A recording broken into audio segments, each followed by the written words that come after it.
Ya, sip. Sudah kita record. Ya, silakan Mas Abai. Bisa sharing slide-nya. Bisa dimulai. Baik, sebelumnya saya coba buka dulu ya, Pak Ridwan ya. Ya. Bismillahirrahmanirrahim. Assalamualaikum warahmatullahi wabarakatuh. Waalaikumsalam warahmatullahi wabarakatuh. Selamat sore teman-teman semuanya. Semoga kita dalam keadaan sehat semuanya, Bapak, Ibu, dan kakak-kakak ya. Amin. Mungkin tadi sekilas tentang saya sudah dibacakan sama Pak Ridwan. Sebenarnya boleh panggil dengan sebutan Kak Abai aja. Nanti mungkin pada saat interaktif atau tanya jawab. Nah, di sini alhamdulillah saya diberikan kesempatan oleh Pak Ridwan untuk berbagi cerita, berbagi pengalaman, berbagi inspirasi terkait kegiatan yang sudah dilakukan oleh Kehati. Nah, atau melalui program Biodiversity Warriors. Nah, di sini mungkin saya coba langsung share screen ya. Ya, silakan Mas Abai.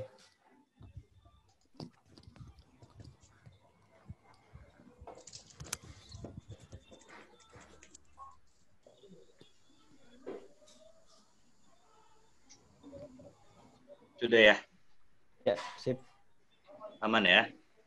Aman-aman Mas Abai. Nah, kalau boleh cerita sedikit tentang apa sih Biodiversity Warriors Yayasan Kehati. Nah, di sini BW atau Biodiversity Warriors merupakan gerakan anak mudanya Yayasan Kehati.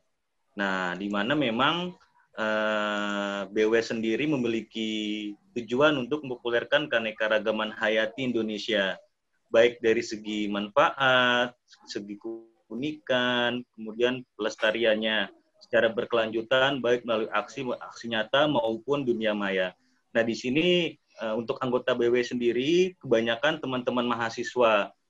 Nah, makanya jadi target utama kami itu merangkul mahasiswa untuk ikut bergerak melestarikan keanekaragaman hayati. Dan target secondernya itu ada teman-teman siswa SMA. Nah, ini juga teman-teman SMP juga ada di sini, mungkin juga bisa sedikit tahu, siapa tahu nanti tertarik untuk kegiatan BW selanjutnya. Karena sebenarnya BW ini tidak eksklusif, tapi inklusif, bisa melebur kepada organisasi lain, seperti itu. Oke, nah di sini BW biasa kami sebut biar mudah diingat, sulit dilupakan. BW diluncurkan oleh Yayasan Kehati pada tahun 2014, kurang lebih berarti 5 tahun yang lalu ya, tepatnya 18 Juni 2014 di Amerika Jakarta. Nah, untuk awal berdirinya BW, Kehati merangkul 5 universitas. Ada UNAS salah satunya, kemudian UI, UNJ, IPB, dan UIN Syarif Hidayatullah Jakarta, di mana memang saat itu fokusnya BW ingin membuat gerakan citizen scientist. Nah, di mana memang warga kita ajak untuk mengetahui biodiversity yang ada di sekitar mereka. Kenapa? Karena banyak juga terjadi perburuan, contohnya. Karena mereka tidak kenal apa yang ada di sekeliling mereka. Makanya BW tujuannya untuk mempopulerkan atau bahasa kerennya menstreamingkan, memainstreamingkan atau mengarusutamakan keanekaragaman hayati Indonesia. Nah, ini kita sebut namanya BW Pionir. Jadi masing-masing perwakilan kampus tadi mengirimkan lima peserta, 5 perwakilannya untuk menjadi BW Pionir. Nah, ini kebetulan diluncurkan bersama Pak Bu Erna Witular yang pernah juga menjabat sebagai Menteri Lingkungan Hidup sebelum-sebelumnya. Nah, di sini kenapa sih Kehati melalui BW anak muda gitu yang disasar? Nah, kita ketahui tadi juga sempat disinggung oleh Pak Ridwan terkait anak muda itu juga bisa mampu menjadi influencer, juga itu bisa mampu untuk menginfluence teman-temannya gitu. Karena ya mereka ini kayak misalnya Hekli yang di sini ada Adrian, itu bisa harapan masa depan gitu. Mungkin nanti untuk 10-20 tahun ke depan saya udah bewok, saya ini udah putih kali kan. Nah, nanti diteruskan oleh perjuangannya oleh Heklin, Adrian, seperti itu. Kemudian anak muda ini cepat akrab dengan teknologi informasi. Kayak kita ketahui bahwa ya kita nggak bisa jauh dari gadget contohnya. Kemudian ada perkembangan misalnya meeting via Zoom, ini juga informasi di mana memang anak muda juga mampu atau lebih cepat beradaptasi. Kemudian anak muda juga bersemangat nih, misalnya Heklin atau Adrian atau teman-teman yang lain sudah tahu terkait tentang keanekaragaman hayati itu apa, dia juga akan bersemangat untuk mengajak teman-temannya. Karena kalau berbicara pelestarian keanekaragaman hayati itu tidak bisa dilakukan sendiri. Perlu dukungan para pihak, perlu dukungan banyak teman-teman agar kita semakin kuat, semakin besar gerakan yang kita buat. Nah, yang terakhir inovatif, di mana memang banyak anak muda kan fresh, masih banyak terobosan-terobosan baru, kreativitasnya juga masih tinggi, dia juga bisa banyak baca literatur, di mana dalam upaya atau dalam aksi pengenalan keanekaragaman hayati di Indonesia. Oke, sebentar. Next. Nah, sebenarnya kita ngomongin keanekaragaman hayati. Sebentar. Sebenarnya keanekaragaman hayati itu apa sih kan? Nah, mungkin teman-teman yang IPA sempat pernah dengar, tapi yang teman-teman yang belum pernah, mungkin sedikit saya kasih gambaran, sedikit berbagi. Keanekaragaman hayati merupakan sumber daya alam yang memiliki nilai tinggi, baik dari segi ekologi, ilmu pengetahuan atau knowledge, ekonomi, seni dan kreasi, serta memiliki hubungan timbal balik dan saling ketergantungan dengan lingkungannya. Nah, untuk keanekaragaman hayati sendiri itu ada 3 tingkatan. Ada tingkat gen, tingkat spesies, dan juga ada tingkat ekosistem, di mana memang ketiganya itu saling berhubungan dengan lingkungan. Contoh di sini baik dari segi ekologi, keanekaragaman hayati. Kalau kita ingin mengetahui contohnya baik buruknya kualitas air di suatu lingkungan, kita bisa lihat ada capung atau tidak, seperti itu. Karena salah satu bioindikator yang bisa menandakan air itu masih bagus melalui capung. Kemudian mungkin kakak-kakak atau teman-teman masih ingat kunang-kunang yang sekarang sudah susah kita jumpai. Nah, kunang-kunang salah satu bioindikator baik atau buruknya kualitas udara di suatu wilayah. Nah, kemudian ekonomi juga bisa menambah nilai, menjadi nilai lebih dari keanekaragaman hayati. Karena kalau berbicara keanekaragaman hayati tidak hanya dari satwa liarnya saja, dari tumbuhan, dari pangan yang sering kita makan seperti beras, singkong, ubi, sorghum, nah itu juga termasuk keanekaragaman hayati. Kemudian seni dan rekreasi, mungkin teman-teman juga pernah sering melihat helikopter. Nah, sebenarnya helikopter itu juga terinspirasi dari gaya terbang capung, kemudian pesawat dari gaya terbang burung, dan beberapa teknologi-teknologi yang memang mengadopsi dari satwa liar, gaya pembuatannya atau gaya implementasiannya. Nah, di sini Indonesia memang mungkin teman-teman pernah dengar Indonesia urutan kedua tertinggi keanekaragaman hayatinya di dunia. Yang pertama Brazil. Nah, sebenarnya memang apa sih buktinya gitu? Indonesia dikatakan negara mega biodiversity. Contohnya beberapa contoh kecil. Indonesia merupakan tempat tumbuhnya 10% spesies bunga yang ada di dunia. Kemudian rumah bagi 12% spesies mamalia yang ada di dunia. Kemudian rumah bagi 16% spesies reptilia yang ada di dunia, dan 17% rumah bagi burung-burung yang ada di dunia. Betapa kayanya Indonesia. Tetapi dengan tingginya keanekaragaman hayati yang ada di Indonesia, juga tinggi pula ancaman kepunahannya. Nah, inilah di sini peran kita sebagai generasi muda, generasi milenial atau generasi Z, kita bisa buat apa nih biar biodiversity yang kita punya itu bisa bertahan. Karena laporan dari IPBES atau lembaga internasional yang memang fokus terkait keanekaragaman hayati, di mana buku setebal 1.800 halaman itu yang merupakan hasil kajian dari 450 peneliti mengungkapkan bahwa tahun 2019 terdapat 1 juta spesies punah yang ada di dunia. Nah, beberapa halnya diakibatkan karena adanya kegiatan pertanian, kegiatan penyemprotan pestisida yang tidak ramah lingkungan, kemudian adanya ingin membuat pertanian itu lahan-lahan kawasan hutan dikonversi menjadi lahan pertanian. Kemudian yang selain di bidang pertanian juga di bidang perikanan, bahwasanya masih banyak di beberapa belahan dunia melakukan kegiatan perikanan tidak berkelanjutan, sehingga beberapa jenis spesies terancam punah di situ. Nah, ini saya coba merangkum sedikit terkait tentang kondisi bumi saat ini, karena memang KHATI sendiri fokus di keanekaragaman hayati. Saya coba akan singgung terkait keanekaragaman hayati, yaitu dari orangutan Kalimantan. Contohnya orangutan merupakan di sini kera besar yang ada di benua Asia. Nah, orangutan itu di Indonesia ada orangutan Kalimantan, Sumatera, dan juga Tapanuli yang baru kemarin ditentukan spesiesnya beberapa tahun yang lalu, baru masih 2018, 2019. Nah, di sini memang keberadaan orangutan pun sudah berstatus kritis. Nah, apa sih maksudnya kritis? Nah, ternyata populasi orangutan di Indonesia, terutama orangutan Kalimantan, Sumatera, dan Tapanuli ini sudah sedikit populasinya. Kenapa? Karena memang di hutan Kalimantan, di hutan Sumatera juga masih terjadi banyak konversi lahan, di mana kawasan hutan dikonversi menjadi lahan-lahan pertanian, perkebunan kelapa sawit di situ yang tidak berkelanjutan, sehingga memang mengakibatkan terancamnya populasi orangutan. Itu yang pertama. Yang kedua, kondisi orangutan juga diancam oleh adanya perburuan atau perdagangan satwa liar. Mungkin teman-teman juga masih banyak yang tahu adanya penjualan baby orangutan atau bayi orangutan. Nah, sebenarnya penjualan baby orangutan sendiri pun background-nya adalah di hutannya sendiri, di alamnya indukan orangutan itu dibunuh dulu. Nah, setelah dibunuh, anak orangutan itu terlepas dari indukannya, kemudian diambil oleh para pemburu. Nah, padahal kondisinya sudah sangat kritis, dan peranan orangutan itu sangat penting di alam. Dia sebagai membantu penyebaran biji.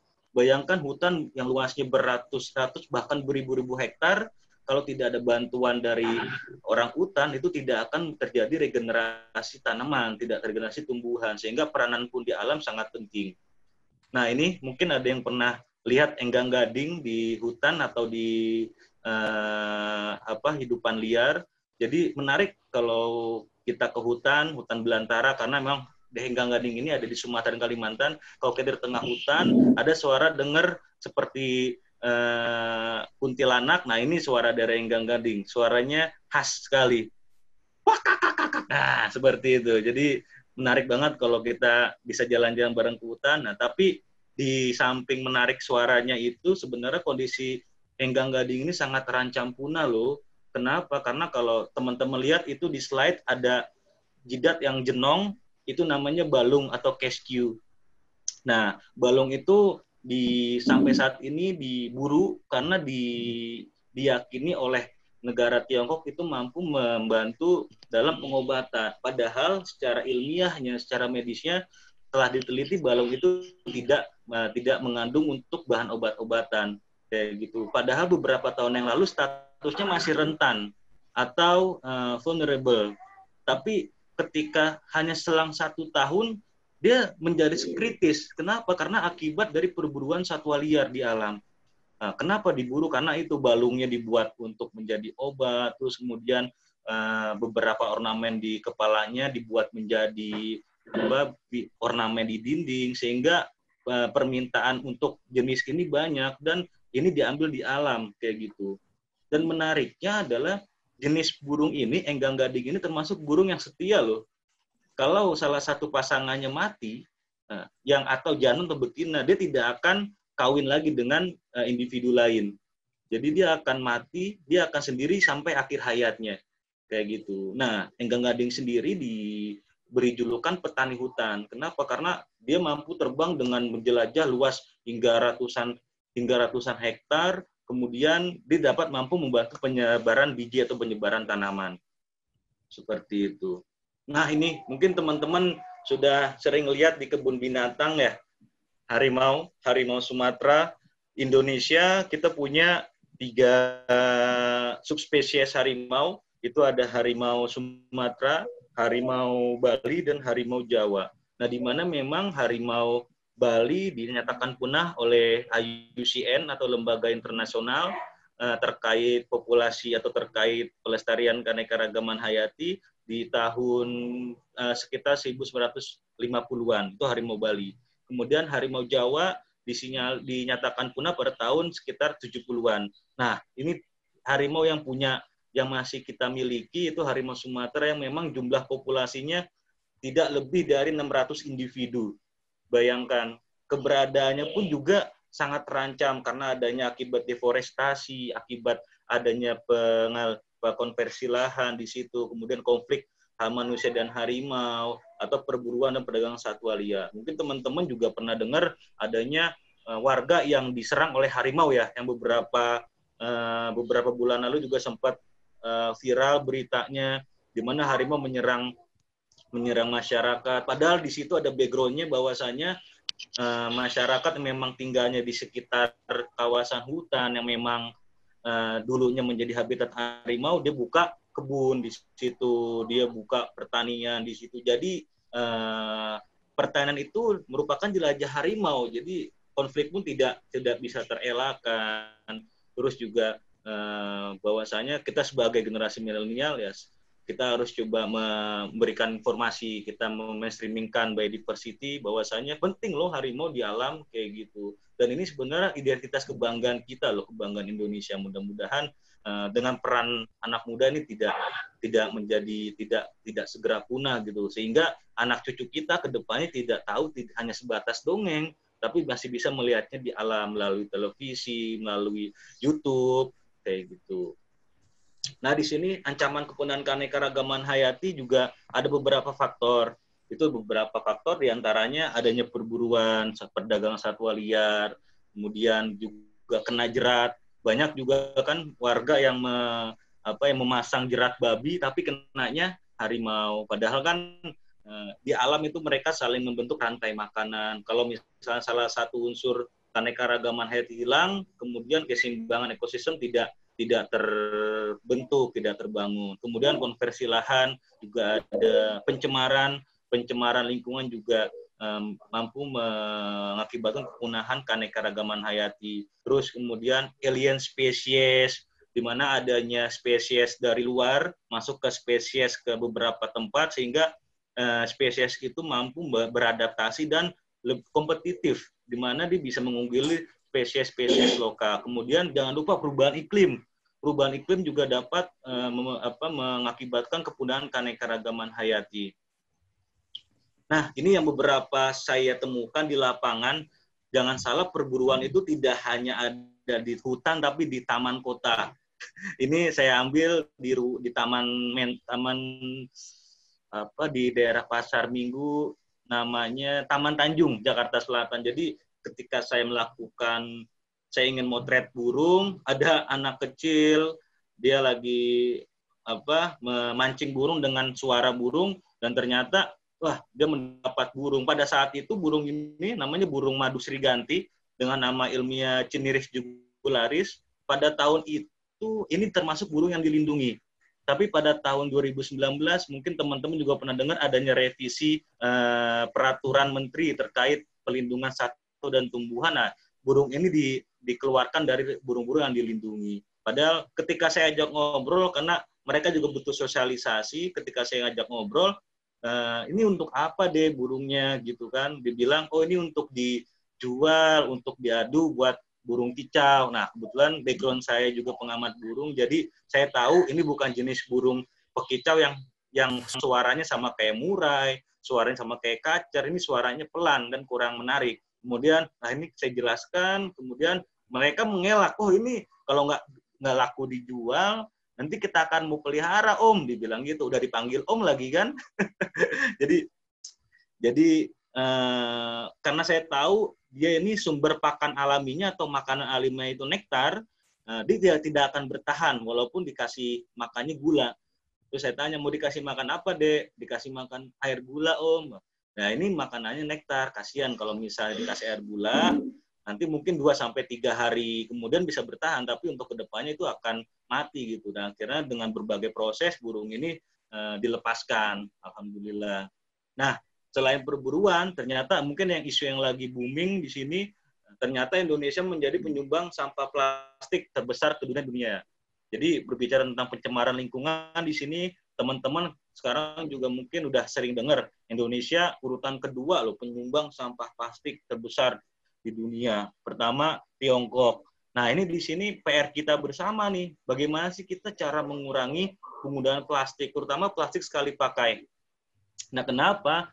Dalam plastik itu ada unsur namanya mikroplastik. Nah, sebenarnya kalau kita jajan makanan menggunakan plastik, kan biasanya makanan panas pakai plastik ya. Nah, itu juga tidak boleh lama-lama di dalam plastik, disimpan di plastik. Kenapa? Karena unsur mikroplastiknya kalau itu menempel di makanan itu bisa menjadi unsur karsinogen atau penyebab menstimulus sakit kanker. Nah, itu juga sangat bagi kesehatan sendiri tidak baik kayak gitu. Nah, konon nanti prediksinya adalah kedepannya di laut itu populasi plastik sama ikan itu akan lebih banyakkan plastik. Kenapa? Karena kita ketahui, contoh misalnya sehari kita minum air dengan melakukan sedotan. Bolehlah kita beranggapan, ini sehari cuma kalau yang memakai sedotan 1 juta orang gitu sehari. Itu panjangnya bisa dari Indonesia ke Meksiko gitu, keliling dunia gitu kan panjangnya. Makanya kita salah satu aksi yang kita lakukan sebenarnya sederhana, tapi kalau tidak ada niat sulit kayak gitu. Nah, apa sih sebenarnya dampak plastik? Mungkin teman-teman juga banyak lihat yang di Nat Geo atau di YouTube terkait dampak sampah plastik di alam gitu. Di sini dapat mengakibatkan banjir, sumber penyakit bagi manusia, menurunkan kesuburan tanah, menjerat satwa. Ini di sini kasihan burung-burung, dia lagi mencari makan ikan, lagi terbang, terus nempel di sini di paruhnya. Kemudian mungkin teman-teman yang lagi booming saat itu yang penyu kemasukan sedotan yang di hidung kemudian ditarik hingga berdarah. Nah, itu karena adanya sedotan yang sudah mengering, yang sudah mengeras di lautan, sehingga itu bisa mengancam keberadaan penyu itu. Kemudian kuda laut yang dia membawa cotton bud, miris sekali gitu kan. Tapi apa sih sebenarnya bisa kita lakukan gitu sebagai generasi milenial, generasi Z untuk kedepannya? Nah, plastik sendiri itu meracuni makhluk hidup, memicu perubahan iklim, pencemaran air, dan polusi udara. Nah, di sini juga sempat beberapa waktu yang lalu booming terkait yang ditemukan paus sperma di sini di danau di Wakatobi. Ternyata ketika paus sperma ini ditemukan mati, dalam perutnya itu banyak banget sampah. Karena kan paus ini kan salah satunya dimakan plankton kan, jadi dia memakan plankton yang unsur yang sangat kecil yang sebagai sumber pakan dia. Nah, tapi ketika dicek dalam perutnya itu banyak banget. Contohnya ada total 5,9 kg sampah plastik ditemukan di dalam perut paus. Rinciannya ada tali rafia, botol plastik, gelas plastik, sendal jepit, kantong plastik, plastik keras. Bayangkan memang miris banget karena kalau untuk berbicara Jakarta sendiri ya, di Jakarta dialiri oleh 13 sungai yang nanti bermuaranya di laut di kawasan Muara Angke. Kalau ini tidak diperbaiki dari kawasan hulunya atau kawasan perumahan, ini juga tidak akan bisa kita elakkan. Ya, salah satunya ini perlu dukungan para pihak dari masyarakat sendiri, kemudian dari kebijakan pemerintah, kemudian dari campaign kita sebagai generasi muda, generasi milenial buat nyadarin masyarakat nih, ternyata plastik bukan buat ngerugiin lu doang, tapi buat juga ngerugiin makhluk hidup yang ada di sekitar kita. Seperti itu. Nah, kemudian alternatif terbaik saat ini untuk mengurangi penggunaan plastik apa aja sih? Nah, di sini saya coba berbagi nih, ada 9 tips mengurangi penggunaan plastik dalam keseharian. Mungkin teman-teman juga sudah ada yang melakukan, contohnya membawa tas belanja Anda sendiri. Nah, terlebih kan memang nanti per Juli 2020 di Jakarta itu sudah tidak boleh membawa plastik sekali pakai, karena Pemprov DKI sudah taken keputusan gubernur terkait di pasar swalayan atau di pasar tradisional itu tidak boleh menggunakan plastik sekali pakai. Jadi kita sebagai warga wajib membawa tas belanja yang ramah lingkungan. Nah, kemudian yang kedua, membawa botol air yang dapat digunakan kembali ya. Kalau kita biasa bawa tumbler lah. Kalau kemana-mana coba usahain bawa tumbler. Kalau tidak bawa tumbler kayaknya ada yang kurang kayak gitu. Kemudian bawa cangkir sendiri, membawa tempat makan yang dapat digunakan kembali dibandingkan pakai styrofoam, pakai plastik sekali pakai. Bayangkan memang styrofoam tidak bisa diurai, tapi bahaya buat kesehatan kita juga, buat kesehatan makhluk hidup lainnya. Kemudian tidak menggunakan sendok dan sedotan yang sekali pakai. Tadi kita tinggal pilih nih, kita mau pakai sedotan yang ramah lingkungan atau tim kokop. Jadi kalau minum di mana-mana bilang ke abang-abang atau mbak-mbaknya, Mas, nggak usah pakai plastik deh gitu, nggak usah pakai sedotan. Kita kokop aja, atau teman-teman bawa pakai sedotan stainless misalnya atau sedotan bambu. Nah, itu alternatifnya. Kemudian tidak menggunakan plastik kemasan.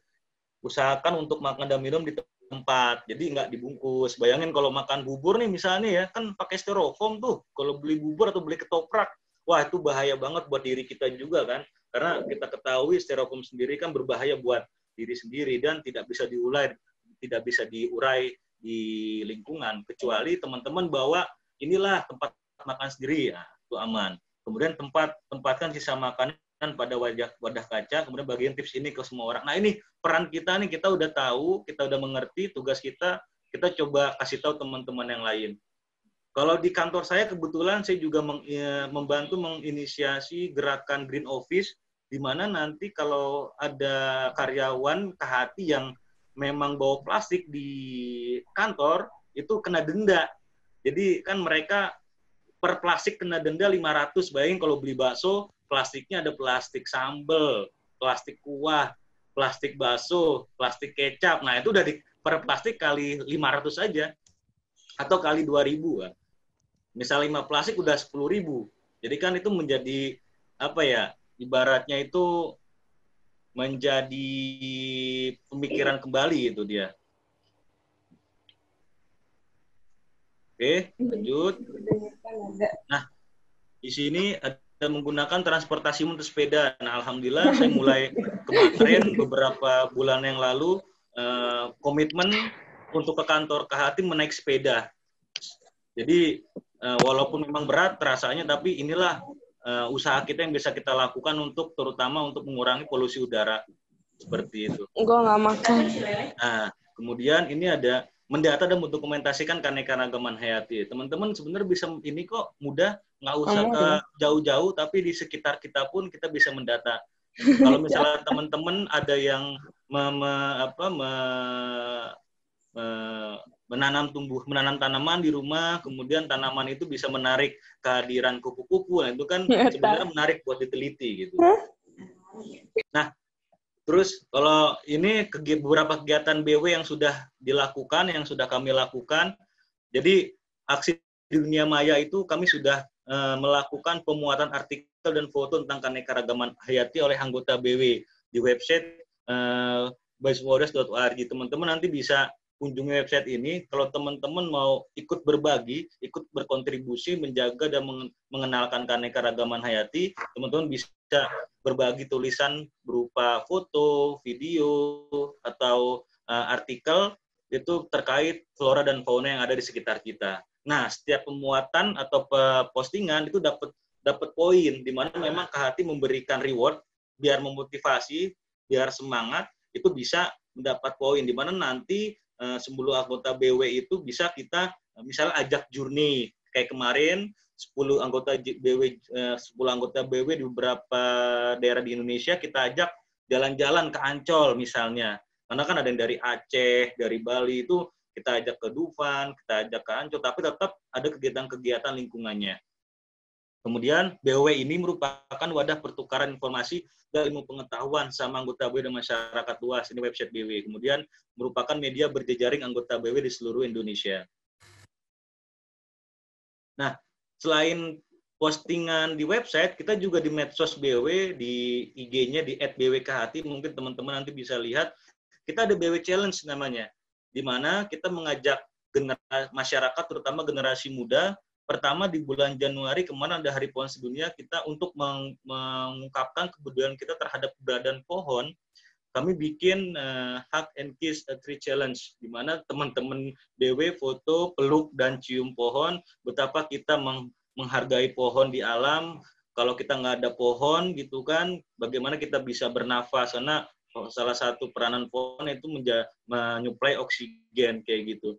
Mungkin kalau misalnya pohon itu bisa wifi, kan bisa menghasilkan wifi gitu, kita pasti bakal nanam pohon kan, tapi karena oksigen, jadi masih banyak yang tidak peduli kayak gitu. Kemudian Hari Peduli Sampah Nasional kemarin, Februari kemarin, kita bikin challenge, teman-teman bikin video membuang sampah pada tempatnya, tapi melalui gaya terbaik. Nah, apa sih gaya terbaik? Jadi misalnya membuang sampah melalui salto gitu, dengan cara salto, dengan cara yang kekinian, ada yang pakai TikTok. Jadi kan pengenalan lingkungan edukasi ini, edukasi konservasi bisa melalui banyak media gitu. Kemudian kemarin terakhir yang bulan Maret kami bikin lomba esai hari Air Sedunia. Jadi teman-teman berbagi tulisan tentang air dan climate change, air dan perubahan iklim. Di situ teman-teman posting website, kemudian teman-teman bisa berkontribusi mengenalkan apa sih peranan air di alam. Seperti itu. Nah, ini teman-teman kebetulan kan juga ada dari sekolah ya. KATI melalui BW juga ada kegiatan Biodiversity Warriors Go to School. Nah, ini bisa yang menginisiasi bisa ke hatinya, juga bisa melalui undangan. Jadi kita mendampingi siswa sekolah untuk mendata, pengenalan, dan mendokumentasikan keanekaragaman hayati di lingkungan sekolah atau kampus. Sebagai contoh, di Sekolah Alam Cikias, di tahun 2017, saya dan teman-teman gue mendampingi siswa-siswinya. Dan alhamdulillah, sebelumnya pada saat itu dia terdaftar menjadi sekolah adiwiyata tingkat nasional. Nah, ketika BW mendampingi, mereka menjadi naik kelas menjadi sekolah adiwiyata tingkat mandiri. Jadi memang alhamdulillah kegiatan lingkungan itu juga bisa berperan juga membantu sekolah itu bisa lebih aware, kemudian bisa lebih mendapat recognize lah dari pemerintah setempat gitu, atau mendapat pengakuan. Kemudian di SMA Sumbangsi, di SD Penabur kami coba bikin sosialisasi edukasi buat keanekaragaman hayati. Nah, ini Capture Nature, kebetulan tahun 2015 saya menjadi koordinatornya. Apa sih Capture Nature? Di mana Cap Nature ini merupakan kegiatan mendata, mengidentifikasi, dan mendokumentasikan keanekaragaman hayati yang ada di sekitar kita. Nah, di sini foto-fotonya, hasil datanya itu tidak hanya kita posting di website atau di Instagram, tapi kami berikan kepada stakeholder atau pemangku kepentingan atau dinas setempat, di mana hasil itu bisa digunakan sebagai bahan pertimbangan dalam pembangunan di wilayahnya. Ini tahun 2015, alhamdulillah kita melakukan serentak di 10 daerah di Indonesia, ada Jakarta, Purwokerto, Semarang, Flores, Nusa Tenggara Timur, Aceh, Kuningan, Jogja, Surabaya, dan Medan. Kalbar juga. Ini di Universitas Tanjung Pura, ini kan ada Arboretum. Nah, ini mereka pendataan. Nah, kemudian Cap Nature itu diinisiasi KATI berkolaborasi bersama Universitas Nasional, di mana memang saat itu 2015 kita coba melakukan pendataan di 30 ruang terbuka hijau di Jakarta. Kemudian KATI juga membuka Small Grant Project, di mana memang teman-teman BW bisa mengajukan small grant atau dana hibah, mini hibah sebesar 10 juta, di mana memang dana itu digunakan untuk kegiatan pelestarian manfaatan keanekaragaman hayati secara berkelanjutan. Nah, ini di kegiatan di Purwokerto, jadi teman-teman BW di Purwokerto, terutama di Banyumas, mereka mengajukan dana untuk monitoring keanekaragaman hayati Gunung Slamet. Nah, di mana datanya ini digunakan, kemudian dipamerkan untuk memberikan kesadaran masyarakat gitu, meningkatkan kesadaran masyarakat terhadap keberadaan keanekaragaman hayati yang ada di kawasan Banyumas. Nah, ini yang menarik untuk anak-anak sekolah juga, kami juga mengajak sekolah citra alam dan wartawan atau jurnalis ke Kampung Jamu Organik. Nah, tujuannya apa sih? Tujuannya untuk meningkatkan kesadaran sejak dini untuk anak-anak terkait tumbuhan obat. Ternyata kan di sekitar kita juga banyak tuh manfaatnya kayak tumbuhan obat, tapi anak-anak masih banyak yang belum aware, belum tahu, tapi kita kolaborasi dengan Kampung Jamu Organik untuk mengenalkannya. Dan peran jurnalis di sini juga penting, karena melalui tulisan-tulisan yang memang mudah dimengerti masyarakat, tulisan yang ringan, sehingga dia membantu menyebarluaskan informasi terkait keanekaragaman hayati. Nah, ini kebetulan kegiatan bareng Pak Ridwan nih, AWC dari teman-teman MI Al-Hikmah, kita melakukan pendataan sensus burung air di Hutan Lindung Kapuk Jakarta. Mudah-mudahan setelah pandemi ini kita bisa kegiatan lapangan bareng, dan seru banget, hujan-hujanan, kita ngamatin burung, sekaligus lomba foto. Nah, ini salah satunya tujuannya untuk mengenalkan lingkungan kepada anak-anak sekolah, di mana nanti dia bisa menerapkan di daerahnya atau di sekolahnya. Nah, ini kemudian kami juga mengajak perusahaan untuk lebih aware terhadap keanekaragaman hayati, kami mengajak PT Acentur Indonesia untuk melakukan pengamatan burung migrasi di Hutan Lindung Kekapuk DKI Jakarta. Nah, ini yang salah satu reward kalau teman-teman aktif posting di website akan mengikuti BW Journey, di mana memang BW Journey ini selain meningkatkan kapasitas teman-teman BW, kita juga ajak jalan-jalan mengetahui masyarakat atau komunitas di sana yang telah bergerak di bidang konservasi keanekaragaman hayati. Tahun 2014 ke Jogja, Gua Jomblang, pesertanya ada yang dari Aceh, Purwokerto, Jakarta, Cilacap, beragam. Kemudian di Waikambas juga ada beberapa teman-teman BW di Indonesia. Nah, yang Desa Pandansari, kemudian di Taman Wisata Ancol juga yang baru-baru kemarin kita melakukan restorasi kerang hijau, di mana kita memanfaatkan kerang hijau untuk mengikat polusi-polusi dalam air. Nah, ini kegiatan-kegiatan BW juga menghasilkan buku-buku semi ilmiah atau juga ada yang populer. Harapannya buku ini juga bisa membantu atau mengarusutamakan biodiversity. Ada buku Geledah Jakarta, kemudian tumbuhan obat, di mana kami pada pembuatan buku tumbuhan obat melibatkan santri-santri di Pondok Pesantren Ekologi Atorik Garut, Jawa Barat. Dari 10 penulis, 5-nya santri yang ada di sana. Kemudian kita juga melibatkan beberapa perusahaan. Ini kami menginventarisasi keanekaragaman hayati di lingkungan Rumah Sakit Darmais. Dan menariknya setelah Darmais mengikuti program ini, dia mendapatkan juara 2 mengikuti penghargaan Green Hospital. Kemudian di Muara Gembong juga kami mengamati lutung, karena di Jakarta sebenarnya juga masih ada lutung, tapi agak geser dikit ke Bekasi itu di Muara Gembong. Jadi sebenarnya masih banyak biodiversity yang tersimpan gitu di daerah Jabodetabek. Kemudian di hutan kota Kridaloka Senayan. Menariknya kami menemukan cendrawasih loh. Padahal cendrawasih habitatnya tuh di Pulau Papua gitu kan, di daerah timur, tapi di Jakarta ada. Kenapa? Karena ada unsur perdagangan satwa liar. Mungkin teman-teman juga pernah dengar yang kakatua dimasukin botol aqua yang dilewat bandara, tapi akhirnya mati karena mereka tidak dalam keadaan yang nyaman, tidak dalam keadaan sejahtera, sehingga tidak dapat bertahan gitu. Nah, harapannya masyarakat juga aware terkait keberadaan biodiversity yang ada di pusat kota. Nah, ini di Sekolah Alam Cikeas kita juga bantu buat publikasi, buat pengenalan atau awareness terkait biodiversity buat siswa sekolahnya. Nah, ini kami juga berkolaborasi dengan Mapala, Stasia, UMJ, di mana memang pernah cerita dengan teman-teman di sana, masih ada perburuan di sana. Tinggal kita kasih informasi di sini potensinya apa aja, kerjasama dengan pihak pengamanan, mudah-mudahan adanya monitoring terus, perburuan itu menurun. Nah, ini waktu 2016 saya diberikan kesempatan buat menyerahkan buku Geledah Jakarta, saat itu Pak Ahok menjadi gubernur. Waktu itu sempat keluar rencana kita ingin di setiap taman kota itu dibuat papan informasi dan papan larangan perburuan satwa liar. Tapi karena saat itu Kepala Dinas Pertamanannya berubah-berubah, jadi masih mundur dan tidak jadi sampai sekarang.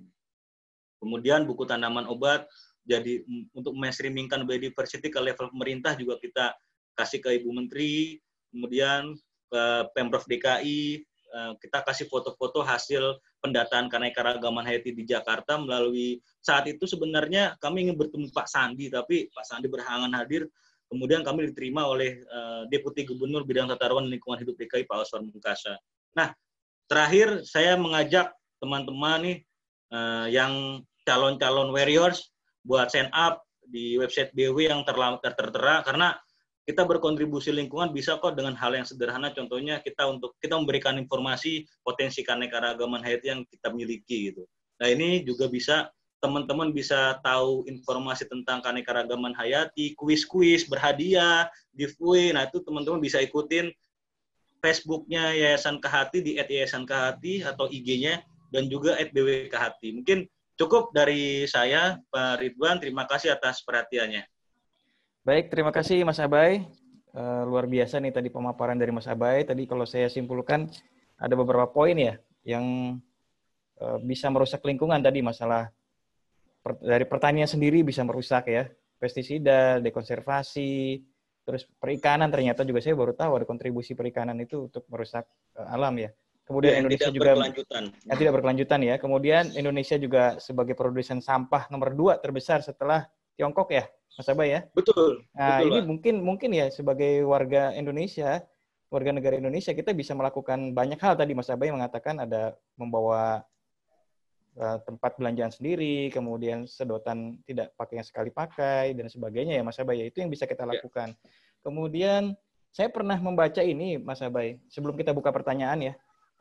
Di dietplastic.com itu dia melakukan rilis kalau mau tahu berapa sih konsumsi plastik, mikroplastik yang tadi Mas Abay sampaikan di setiap negara. Jadi di Indonesia katanya kalau kita tinggal di Indonesia, 1 minggu itu kita sudah makan 1 plastik seukuran kredit card katanya gitu Mas Abay. Jadi kita nggak tahu nih apa yang kita minum dari kita jajan di pinggir jalan atau makanan goreng-goreng sebagainya, ternyata itu sudah terkontaminasi dengan mikroplastik ya, luar biasa juga ya. Di Indonesia itu kalau ini rata-rata berarti di dalam tubuh kita ini udah mengalir mikroplastik nih. Itu Mas Abay, ngeri juga ya kalau melihat dari ininya. Dan betul, Indonesia termasuk yang luar biasa ya kontaminasi mikroplastik. Baik, untuk selanjutnya saya serahkan kepada para peserta nih. Udah 47 ya, 47 yang join. Silakan kalau ada yang mau bertanya di unmute dulu. Ada lambang mikrofon di unmute, kemudian nanti tanya apa yang ingin disampaikan. Mungkin untuk termin pertama kita berikan untuk 3 orang penanya ya Mas Abay ya. Baik, Pak. Baik, silakan. Kak Abay. Ya. Mau nanya. Ya, Heklin, silakan. Kalau misalkan di sekolah kayak mau beli makanan, itu tapi kalau udah keburu dikasih tempat plastiknya gimana? Kalau udah keburu dikasih, itu gimana jadinya? Ya, simpelnya sih Heklin bisa bilang kalau misalnya Heklin bisa bawa tempat makan, langsung dipindahin tempat makan aja. Kayak gitu.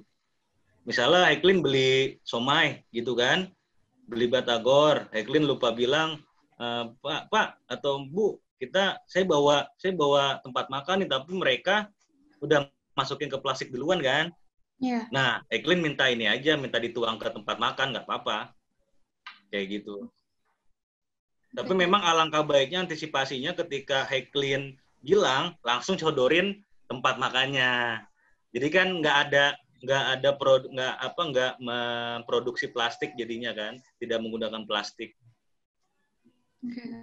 Kayak gitu. Makasih Kak. Ya Heklin, makasih. Ya, terima kasih Heklin. Silakan yang lain. Mungkin ada yang mau tanya. Atau mungkin yang lebih tegas lagi adalah dari sekolah ya Mas Abay? Dari pihak sekolah, betul. Jadi pihak sekolah mungkin bisa memetakan dulu nih dari kantin, dari beberapa yang tempat makan itu buka. Tempat makan mana nih yang masih menggunakan plastik misalnya. Contohnya yang tadi batagor masih pakai, disosialisasiin aja pelan-pelan. Karena itu pakai jangka waktu nggak apa-apa. Tapi memang awalnya saran saya pihak sekolah membuat suatu pertemuan di mana itu menjelaskan terkait pertama kebijakan sekolah. Kalau berbicara kebijakan kan berarti dari kepala sekolahnya sudah oke duluan kan. Kalau kepala sekolah udah oke, berarti kan semua jajaran staf sekolah setuju tuh. Nah, baru dikumpulkan teman-teman kantinnya nih, yang buka kantin, disosialisasikan.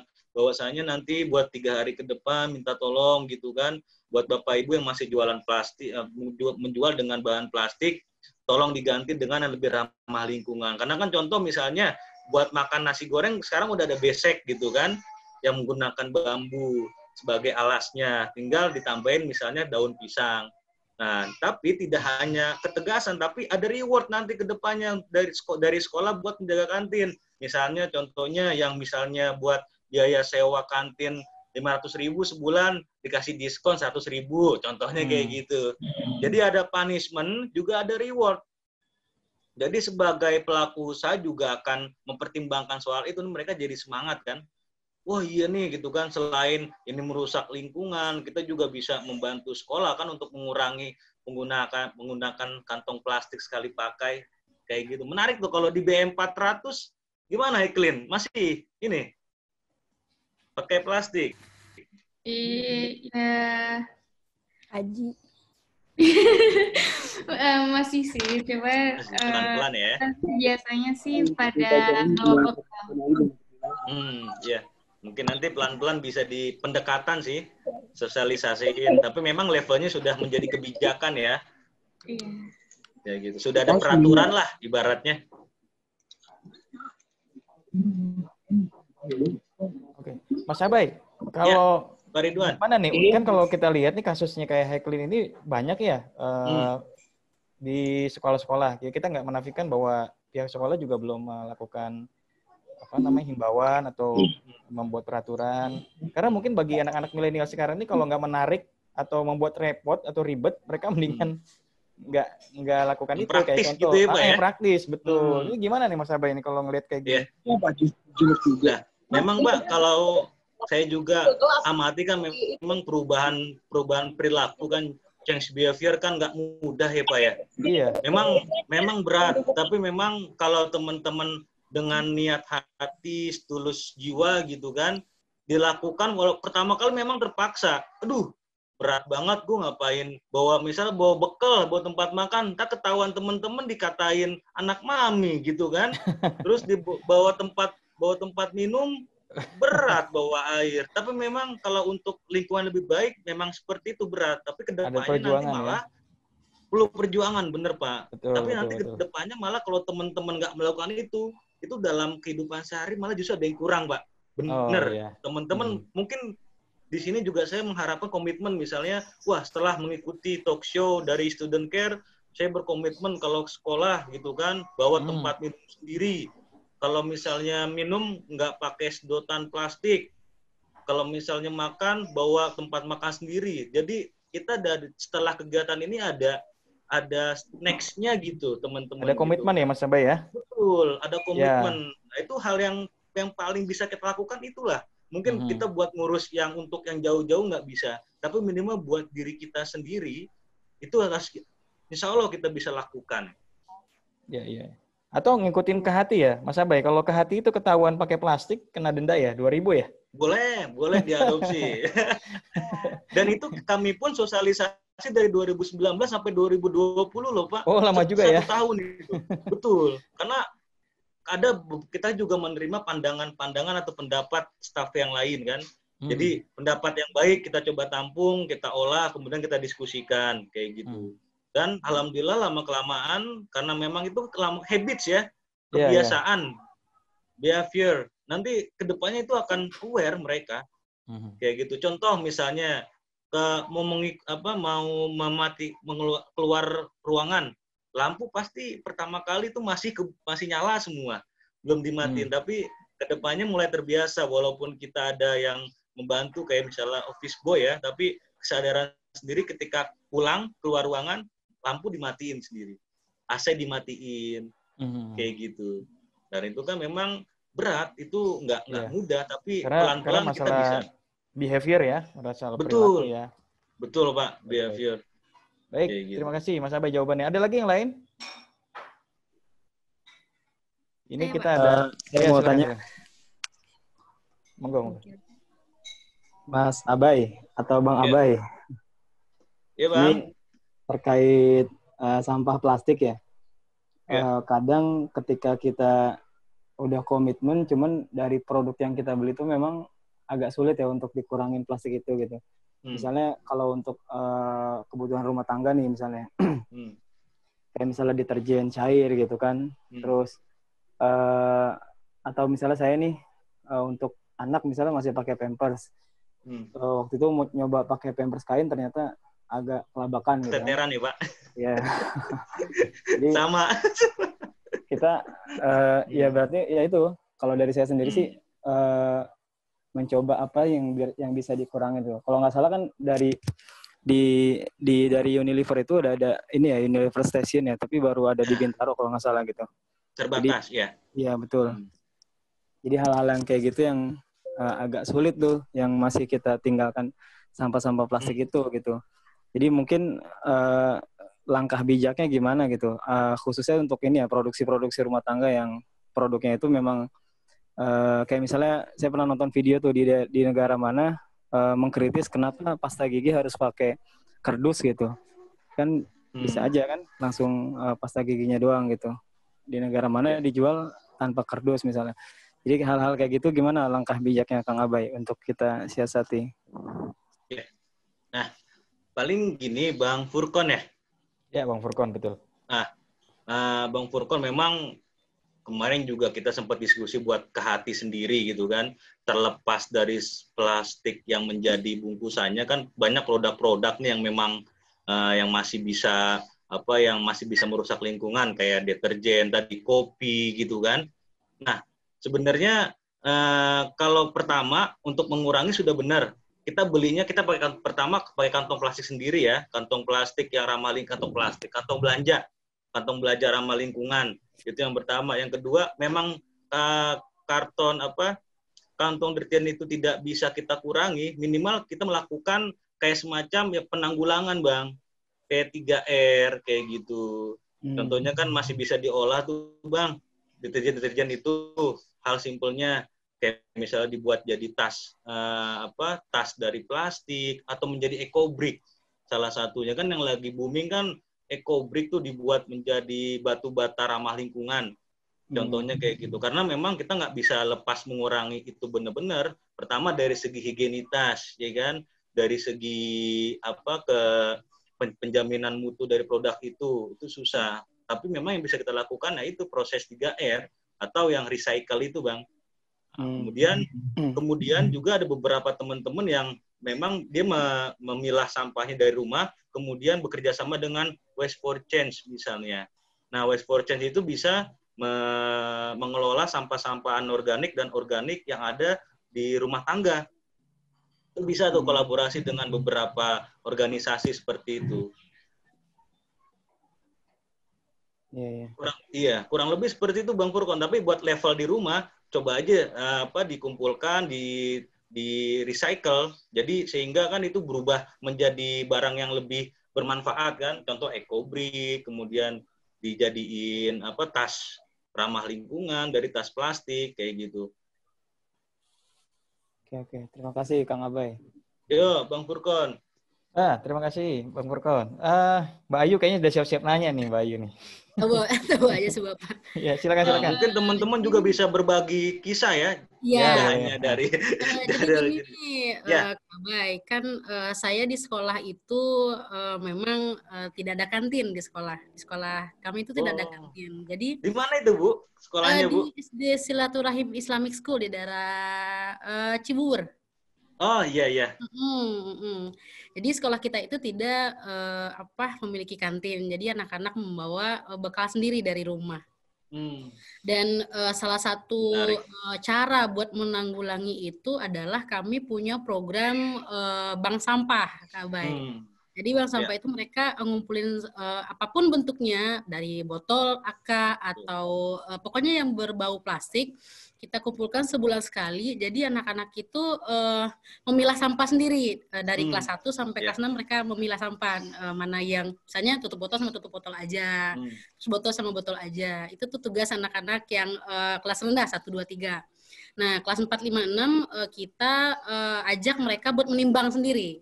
Kita timbang, terus kita jadi mereka punya buku tabungan sampah sendiri. Jadi mereka wah iya, menarik. Semangat jadinya ya Bu ya. Iya, jadi mereka semangat gitu kan.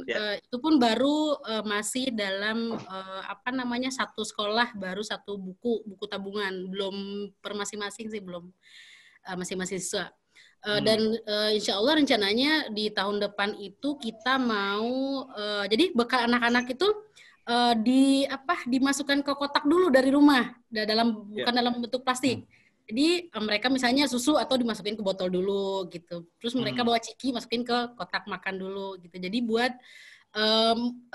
sampah itu seminimal mungkin gitu tidak dibawa ke sekolah.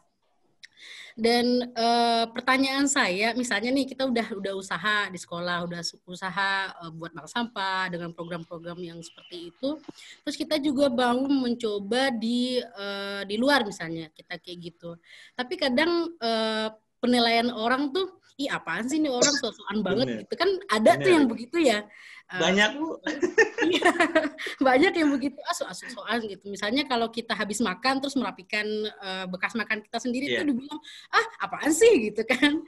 Jadi gimana sih caranya supaya orang-orang sekitar tuh gitu atau aware gitu sama yang kita lakukan. Gimana sih tipsnya gitu loh Kak Abay? Biar kita nggak dibilang sok-sokan gitu kayak gitu. Iya, benar. Nah, itu cukup deh dari saya Kang Abay. Iya. Makasih Bu Ayu. Langsung ya Pak ya? Ya, langsung aja langsung. Ya. Nah, menarik nih cerita dari Bu Ayu. Makasih tadi dari aktivitas bank sampahnya ya Bu ya. Mudah-mudahan masih berlanjut terus karena memang di beberapa sekolah kan bank sampah juga ada yang kurang aktif tuh Bu. Mudah-mudahan bisa di maintenance terus ya Bu Ayu ya. Insyaallah. Semangat terus. Nah, kemudian buat tipsnya nih biar tetap semangat tapi masyarakat bisa ikut kita gitu kan. Iya, emang kalau prinsip saya gitu Bu, hal yang baik itu kita ikutin aja Bu, kita lakuin aja, nggak usah dengerin kata-kata orang. Memang itu agak-agak membuat sakit hati juga dibilang kayak gitu, tapi itu suatu bentuk ini kita Bu, pendewasaan diri lah gitu kan. Tapi nanti ke depannya ketika mereka melihat manfaatnya ke depan buat kita, insya Allah dia akan ikut Bu, kayak gitu. Karena kedua, bagaimana kita cara mengkomunikasikannya. Karena kan pada beberapa level masyarakat berbeda ya Bu ya, cara komunikasikannya. Ada yang memang kita komunikasinya dengan aksi langsung, pokoknya udah kita lakuin, nanti dia ngeliatin, wah ternyata benar juga ya, ini bisa menghasilkan, ini bisa manfaat, insya Allah dia juga akan ngikut.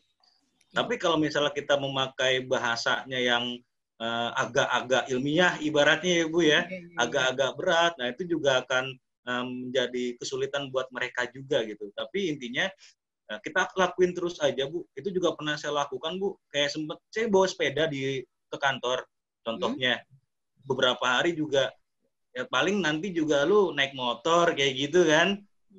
Itu pasti dibilang kayak gitu, tapi ya insya Allah kita prinsip kita udah yakin bisa mengubah itu. Nanti kedepannya dia juga akan aware. Oh iya ternyata kita dengan bersepeda aja bisa dari diri sendiri bisa lebih sehat gitu kan, kemudian bisa mengurangi polusi udara. Nah itu contohnya gitu sih Bu. Tetap semangat sih Bu. Oke. Harus semangat di situ. Iya. Terima kasih. Ya, makasih. Makasih Bu Ayu. Bu Ayu bisa sharing di pengalamannya. Baik, yang lain mungkin ada Mas Riza nih, wartawan kita nih. Ada yang mau ditanya Mas Riza, mungkin jiwa wartawannya nih biasanya intuisinya ingin bertanya. Silakan. Assalamualaikum Pak. Waalaikumsalam. Pak Riza. Ini dari ulasan tadi kan menarik ya.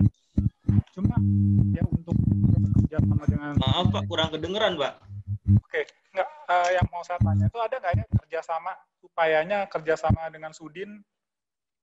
Karena kalau lihat dari pembahasan tadi kan menarik tuh ya, edukasinya maksud saya. Atau pernah dicoba tapi saya pengen tahu responnya apa sih gitu. Gitu aja Bang. Iya. Nah, kalau untuk kerjasama ke level pemerintah, jadi memang kalau ke hati sendiri Pak, kita kan bekerja melalui 3 pendekatan ekosistem.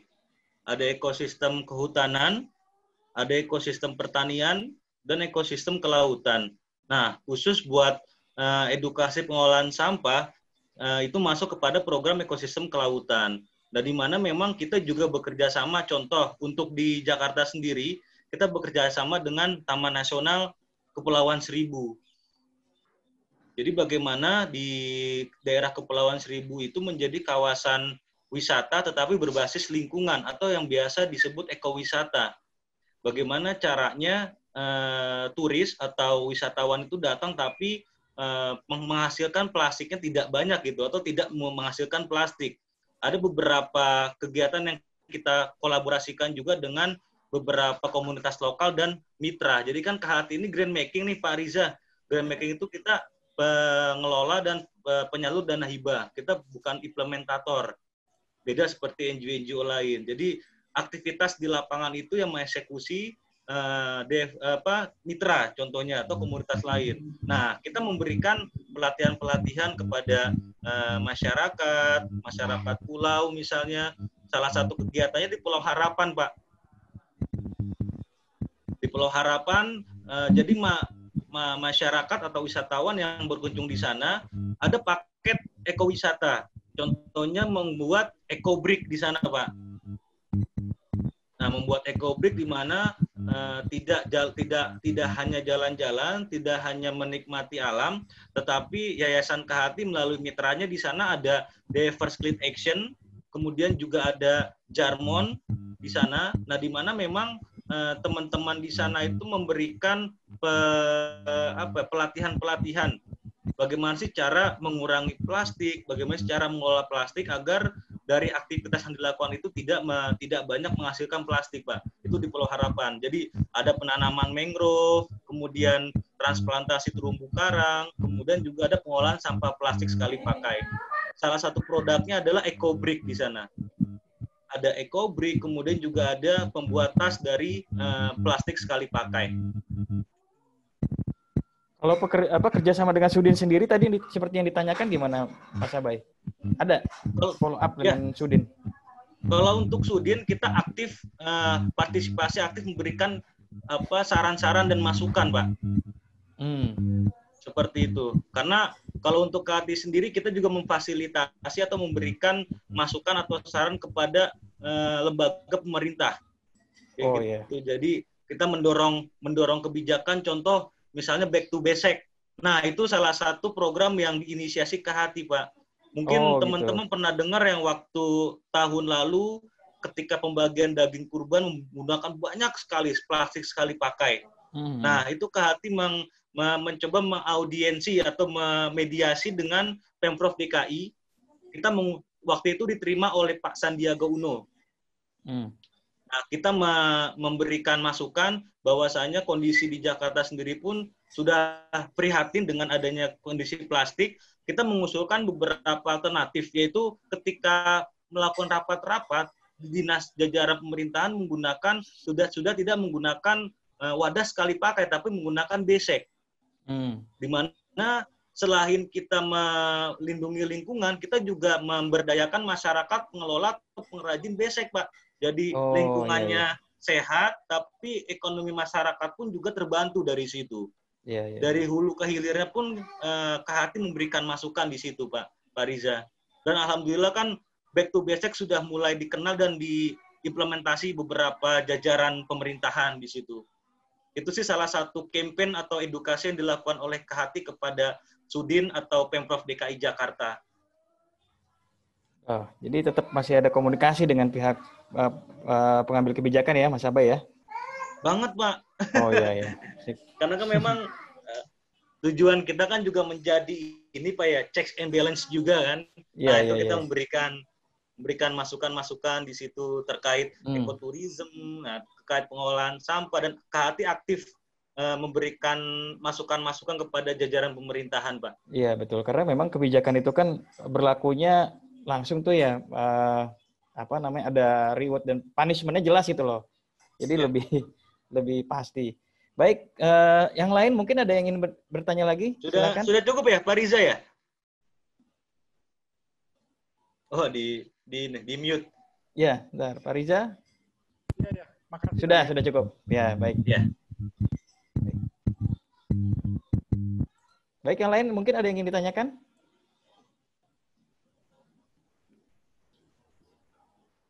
Nah, ini nih Mas Abai, sambil nunggu yang lain mungkin ya. Tadi Mas Abai lebih banyak pembahasan tentang sampah, kemudian satwa-satwa yang dilindungi. Terus sekarang ini ada kaitan dengan ini Mas Abai. Saya pernah baca sebuah artikel tuh. Jadi tahun 2050 tuh kalau tidak ada perubahan yang signifikan dengan perilaku manusia gitu, maka kopi, coklat, itu nanti suatu saat hanya tinggal cerita gitu Mas Abai. Padahal anak-anak sekarang ini kan suka kopi tuh, kopi kenangan, kopi apa? Iya benar. Dan lain sebagainya jiwa, itu. Pak. Janji jiwa. Iya. Atau apa tuh yang terakhir tuh yang dari Korea tuh? Apa namanya? Yang lagi ngetren? Dalgona. Dulu kan. Nah, gimana tuh ceritanya Mas Abai? Iya. Nah, memang sebenarnya ancaman itu sudah dilaporkan oleh IPBES itu, Pak. Jadi 1 juta spesies pun tahun 2009 sudah dirilis gitu. Nah, makanya salah satu misi KHT kan ini melestarikan dan memanfaatkan keanekaragaman hayati secara berkelanjutan melalui edukasi, melalui sosialisasi. Karena kan tak kenal maka tak sayang, Pak Ridwan. Jadi bagaimana masyarakat bisa sayang kalau mereka tidak kenal? Nah, KHT di sini terus mengharusutamakan, terus memainstreamingkan biodiversity di masyarakat sekitar kita, masyarakat di Indonesia, kayak gitu melalui ekosistem pertanian dengan program utamanya menjadi diversifikasi pangan, contohnya. Karena jangan salah adanya instruksi bahwasanya seluruh Indonesia suruh makan beras, contohnya itu kan juga mengancam keberadaan pangan-pangan lokal yang ada di daerah di Indonesia. Contohnya sagu di daerah timur. Kalau semua orang timur makan nasi, bagaimana dia bisa melestarikan pangan-pangan lokal? Kemudian salah satu program KHT itu sorghum di NTT. Jadi KHT mendorong bagaimana di NTT itu mengembangkan pangan lokal yang mereka miliki. Kita ketahui bahwa misalnya NTT memiliki kawasan yang tanah bebatuan gitu, tanah kering bebatuan. Ketika ketika kita membantu untuk menanam sorghum, ternyata itu pun bisa tumbuh, dan sorghum ini menjadi pangan lokal sumber karbohidrat yang tidak kalah kenyangnya dengan nasi, tetapi lebih sehat. Seperti itu. Kemudian itu dari pendekatan pertanian, dari ekosistem kehutanan, contohnya kita juga membantu. Kita melakukan edukasi, sosialisasi terkait contohnya bagaimana sih kawasan hutan agar tetap lestari, melakukan restorasi dengan melakukan penanaman pohon, tetapi tidak hanya penanaman, tapi juga melakukan pemeliharaan dan melibatkan masyarakat di sana. Kayak gitu. Karena kan yang di lapangan masyarakat sekitar, sehingga yang mengetahui kondisi yang bisa mampu menjaganya pun masyarakat sekitar. Jadi kita melibatkan masyarakat sekitar, bekerja sama dengan pemerintahan, dan KHT juga mendorong di situ. Kemudian melalui ekosistem kelautan, contohnya tadi yang kegiatan ekowisata, kemudian back to basic dengan kampanye plastiknya gitu kan, tanpa plastik, sehingga ya yang bisa kita lakukan yang dengan potensi yang KHT miliki seperti itu gitu. Yuk kita coba mengurangi plastik dengan salah satu alternatif menggunakan basic kayak gitu. Oke. Jadi mau kembali ke pangan daerah, ke arifan lokal masing-masing ya. Ada yang jagung, ada yang singkong gitu ya. Boleh. Nah, Mas Abai, ini terkait dengan wabah COVID nih. Saya dengar justru alam ini sedang melakukan healing ya. Restorasi diri, recovery. Ini gimana nih pengamatan Mas Abai? Iya. Nah, menarik banget nih Pak. Mungkin teman-teman juga melihat lagi viral juga di Jakarta, muncul gunung gitu ya. Iya, betul. Kelihatan gunung gitu kan. Kemudian langit terlihat lebih biru, sungai-sungai lebih bersih dari sampah, burung-burung berterbangan gitu kan. Sebenarnya ada hikmah tersendiri adanya COVID-19 ini gitu. Dan misalnya kalau kita mengamati di alam bahwasanya adanya berkurangnya aktivitas manusia keluar rumah itu dapat memperbaiki kualitas udara yang ada di Jakarta contohnya. Mungkin di beberapa ibu kota di beberapa negara juga seperti di Berlin, kemudian di beberapa negara itu di hasil penelitiannya ternyata polusi udara di beberapa daerah atau di beberapa ibu kota di negara ada di dunia itu menurun polusi udaranya, Pak. Kenapa? Karena penggunaan transportasi juga menurun, kemudian mengkonsumsi sampah plastik juga menurun, karena kan juga orang mikir kan kalau belanja di luar juga ngeri gitu. Jadi sehingga ya benar dikatakan alam ini sedang recovery, dan harapannya adalah perilaku masyarakat yang lebih ramah lingkungan seperti ini tidak berhenti hanya sebatas adanya pandemi ini gitu. Tetapi setelah pandemi ini juga bisa diikuti adanya perubahan perilaku pada masyarakat. Contohnya lebih aware terhadap kesehatan sendiri, kebersihan diri, kebersihan lingkungan, di mana itu bisa berdampak bukan hanya untuk kesehatan pribadi, tapi buat kesehatan lingkungan juga. Seperti ibaratnya sekarang bumi sedang tersenyum nih Pak, ya kan, gitu karena ya? dia lagi melakukan recovery. Tetapi bagaimana cara kita sebagai masyarakat, terutama generasi milenial, agar membuat bumi itu terus tersenyum, bahkan senyumnya itu berkembang, Pak. Kayak gitu. Nah, itu salah satu contoh yang bisa kita lakukan, mengurangi penggunaan plastik, kemudian kita coba mengolah sampah kita yang sampah organik kita bisa buat kompos, contohnya seperti itu. Yang suka bertanam, bercocok tanam, berkebun bisa dilakukan di rumah. Karena sebenarnya biodiversity, Pak, pohon itu sebenarnya ya kalau bisa dikaitkan dengan agama, dia itu bertasbih, Pak, ibaratnya, Pak. Beberapa pengamat lingkungan bilang tumbuhan yang kita siram, dia kan mendoakan kita gitu. Gitu ya. Buat nanti akan bisa membantu pertolongan kita di akhir nanti hayat kita gitu. Contohnya burung-burung yang di kandang, yang dipelihara, dia berkicau, tapi kicauan itu ibaratnya suatu bentuk protes, Pak. Oh gitu ya? Kok? Betul, Pak. Kenapa? Karena saya pengen hidup bebas di alam, saya pengen mengekspor suara saya, mengekspor warna bulu saya gitu kan, mencari makan sendiri, mencari pasangan, dia melakukan reproduksi. Tapi ketika di kandang, apa yang mereka dapatkan, Pak? Dia sendiri gitu kan. Ketika dia belum makannya pun juga bukan makanan alaminya yang dikasih. Dia tidak bisa kawin, tidak bisa berproduksi gitu. Jadi sehingga ibarat bentuk protes keras buat kemajikannya gitu. Gitu. Bayangkan kalau dia emang hidup bebas di alam kan, dia menjalankan peranan ekologisnya sebagai penyebar biji, kemudian penyerbuk alami pada bunga, bahkan dia sebagai biokontrol, mengontrol hama serangga, mengontrol hama tikus di pertanian. Nah itu kan jadi alam pun menjadi seimbang, terjadi keseimbangan ekosistem. Tapi kalau mereka pun dikurung, mereka pun di dalam kandang, dalam sangkara, itu ekosistem sebenarnya pun juga terganggu seperti itu, Pak. Ya, ini banyak yang masih melihara burung nih Mas Abai ini. Lovebird sebagai. Iya. Nah, memang kita juga harus bijak sih, Pak, kalau memelihara hewan. Contohnya memang memelihara hewan itu yang memang hewan-hewan yang memang hewan tanda kutip ya Pak, karena harus dibedakan mana hewan mana satwa. Kalau hewan sendiri pun itu memang yang bisa dipelihara atau didomestifikasi gitu. Kayak kucing gitu mungkin ya? Betul. Kucing, kemudian anjing, lovebird gitu. Tapi memang memelihara itu harus memperhatikan kesejahteraan satwa itu sendiri, Pak. Jangan sampai kandangnya kecil gitu kan, kandangnya tidak dibersihkan, tidak dikasih makan. Kalau memang kita memutuskan untuk memelihara hewan, kita juga harus memperhatikan kesejahteraan hewan itu sendiri, Pak. Iya. Jadi kesejahteraan hewan pun harus diperhatikan, Mas Abai ya? Betul, Pak. Iya. Kan, dan itu juga bagaimana cara kita merawat hewan itu, kan? Iya. Dan jangan sampai kita memelihara satwa liar, karena kan memang namanya juga satwa liar gitu, dia memang hidupnya di alam, menjalankan ekologisnya gitu. Kalau kita pelihara mungkin yang memang hasil tangkapan dari alam, kita nggak tahu dia berbawa penyakit atau tidak gitu. Mungkin teman-teman pernah dengar juga kan yang karena COVID-19 ini karena ada akibatnya perdagangan dan perburuan satwa liar. Contohnya pernah dibilang COVID-19 ini dari terenggiling gitu kan, kemudian dari kelelawar. Padahal memang sebenarnya ini peringatan buat kita gitu. Tidak semua satwa bisa dimakan gitu. Itu sudah diatur hewan apa aja yang boleh kita makan gitu kan. Hewan mana ada yang memiliki yang bermanfaat buat kita gitu.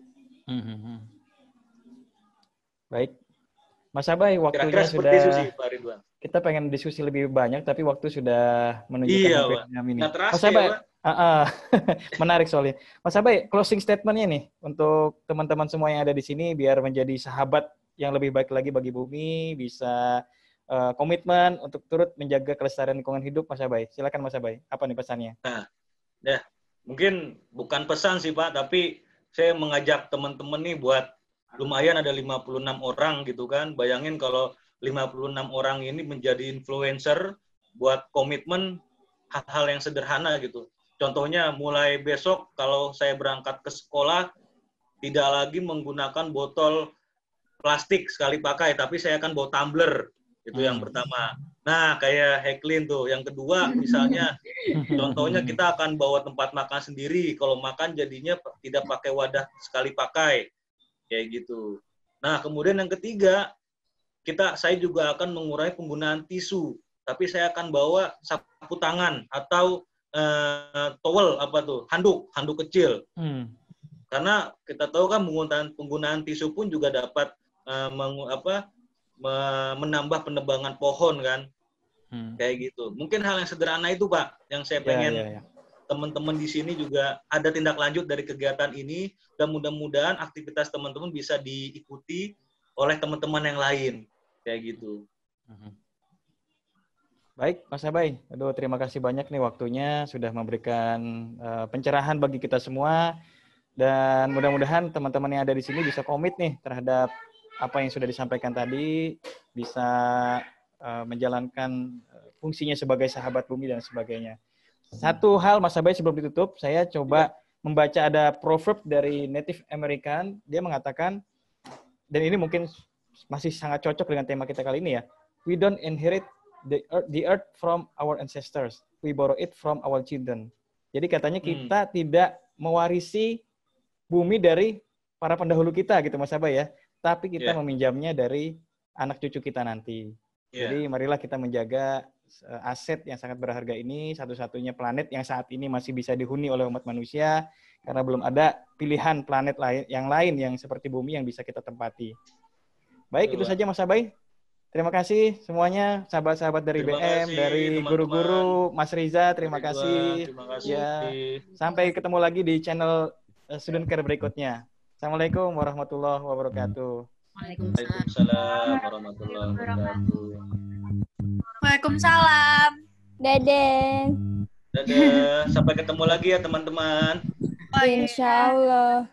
Oh iya. Re. Oh iya.